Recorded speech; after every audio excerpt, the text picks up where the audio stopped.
Hey everyone, in this video, I'll show you how to find the axes options for any kind of chart in Excel. Let's open an Excel spreadsheet. This is a data sheet that I have taken as an example.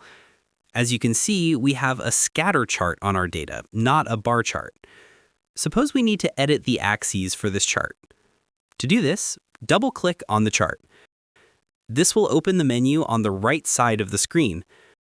On the right side menu, you should see a drop-down icon beside the chart options.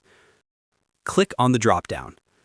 In this menu, select Horizontal Value Axis. After selecting it, you should see a new option on the right side menu. This is the new Axis option. Let's click on it.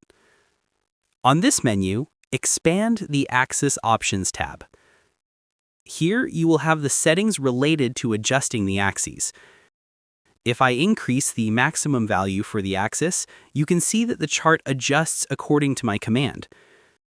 Now, if you don't like the adjustments, you can reset the value by clicking on Reset. Following these steps, you can find the axis options for any kind of chart easily. If this tutorial helped you out, make sure to like and subscribe for more helpful guides. And if you found real value in it, a super thanks would be greatly appreciated. Feel free to reach out if you encounter any issues during the process.